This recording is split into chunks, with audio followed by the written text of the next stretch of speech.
Bonjour.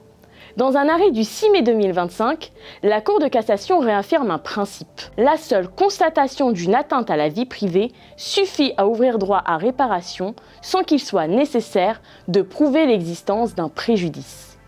Explication après le générique.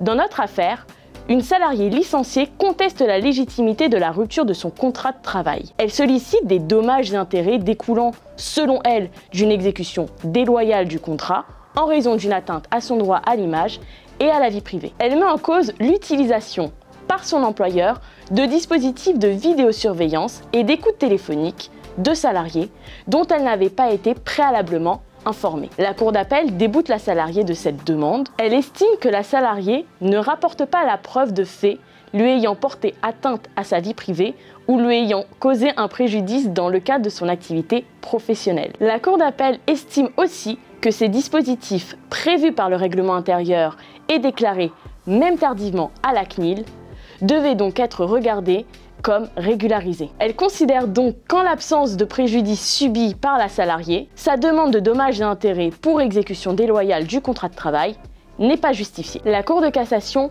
casse l'arrêt en s'appuyant sur l'article 9 du Code civil. La seule constatation de l'atteinte à la vie privée ouvre droit à réparation. Reste à déterminer le montant de l'indemnisation, lequel va dépendre de la preuve de l'étendue du préjudice. Il est toujours difficile de chiffrer un tel préjudice, et les indemnisations individuelles octroyées restent limitées à quelques centaines d'euros. Mais si beaucoup de salariés agissent ensemble, cela peut finir par être coûteux. Notre conseil, si vous envisagez d'installer des dispositifs de surveillance, il faut anticiper et informer. Les dispositifs doivent être conformes aux règles protectrices des données personnelles. Les personnes filmées doivent être informées de leur droit d'accès aux images.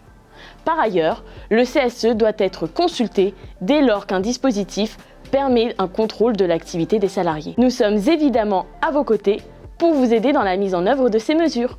À bientôt!